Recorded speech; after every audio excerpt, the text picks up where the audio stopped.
এই মুহূর্তে আপনাদেরকে আমরা সরাসরি পেজে সোশ্যাল মিডিয়ার মাধ্যমে দেখাচ্ছি কিছু ইম্পর্টেন্ট জিনিস। আপনারা দেখতেই পাচ্ছেন যে রানীহাটি 14 নম্বর ওয়ার্ড মসজিদের পাশে যে ঢালাই রাস্তাটা চলে গিয়েছে। কত বৃষ্টি যখনই পড়ে এই রাস্তায়, বৃষ্টি এত জল জমে থাকে এর কারণে যখনই স্কুলে বাচ্চা ছেলে পড়াশোনা করতে যায় এই রাস্তা দিয়ে, দেখতে পাচ্ছেন স্কুলের ছেলেগুলো যাচ্ছে কত বেহাল কষ্টে, বেহাল অবস্থায়। না এতে কোনো ড্রেন আছে, না কোনো জলের নিকাশি ব্যবস্থা আছে। এখন রোদ বেরিয়ে গেছে তবু এত জল জমে আছে। আর যখন জল হওয়া অবস্থায় এত জল জমে থাকে, এই রাস্তাটা কোনো মানুষ ব্যবহার করতে পারছে না।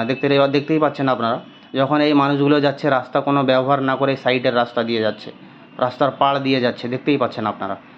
এবং এই ভিডিওগুলো যখন আমি তুলে ধরি, অনেক মানুষ ভাবছেন যে আমি বিরোধী করছি। আমি কি আজকে বিরোধী করছি না, সাধারণ প্রবলেমগুলো তুলে ধরছি। আরও দেখাচ্ছি আপনাদেরকে যে রানীহাটি 14 নম্বর ওয়ার্ডে যে মুরগি দোকানটা আছে, মেন রোডের মুরগি দোকানটা, যে ড্রেনের অবস্থা দেখতেই পাচ্ছেন আপনারা। এটা কি ড্রেন লাগছে আপনাদেরকে, না নালা বা খাল লাগতেছে? আপনাদেরকে দেখাচ্ছি এটা কি ড্রেন লাগছে আপনাদেরকে। ড্রেন দেখুন।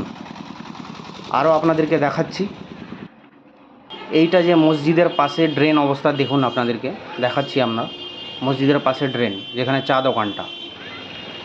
আপনারা আমাদের সাথেই থাকুন। এবং এই ভিডিওগুলো যখন বানাই, অনেক ছেলেরা হয়তো আমাদেরকে উস্কানিমূলক কথা বলে। এই কথাটা বলার জন্য, এবং রাস্তা এবং মেন রোডের যে রাস্তা আপনাদেরকে দেখাচ্ছি দেখুন, মেন রোডের রাস্তা গত 3 থেকে 4 মাস আগে হয়েছে, তারপরেও রাস্তার অবস্থা দেখুন, বেহাল অবস্থা। 3 থেকে 4 মাস আগে এই রাস্তার কাজ হয়েছে, তবুও তারপরেও রাস্তার বেহাল অবস্থা। এবং আমি পৌর প্রশাসককে বলতে চাই, 2.5 থেকে 3 বছর আগে আমাদের পৌরসভার নির্বাচন হওয়ার কথা, এখনও পর্যন্ত পৌরসভা নির্বাচন হয়নি। এত লেট কেন? 1 মাস 2 মাস 6 মাস হতো, কিন্তু 2.5 থেকে 3 বছর পৌরসভা নির্বাচন লেট। রাস্তা দেখুন বেহাল অবস্থা।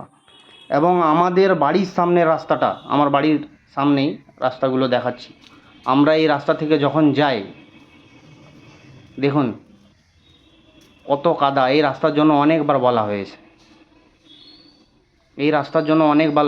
হয়েছে, আমাদের বাড়ির পাশেই। যখনই আমরা এই রাস্তা থেকে যাই, আমাদের বাড়ির সামনে অনেকগুলো বাড়ি আছে, মানুষরা এই রাস্তা যখন দিয়ে যায় কত কষ্ট দেখুন। এখন তো রোদের সময় এই অবস্থা, যখন বৃষ্টি পড়ে এই রাস্তা অনেক জল জমে থাকে। আমরা যে আজকে পৌরসভার ট্যাক্স দিচ্ছি, তো আমরা কি পরিষেবা পাবো না? কিসের জন্য পৌরসভার আমরা ট্যাক্স দিচ্ছি? এবং এই ভিডিওগুলো যখন তুলে ধরি আমি, অনেকে আমাকে হয়তো থ্রেট দেওয়ারও চেষ্টা করবে। কেন ভাই, এটা তো সাধারণ প্রবলেম, আপনাদের প্রবলেমকে তুলে ধরছি আমি।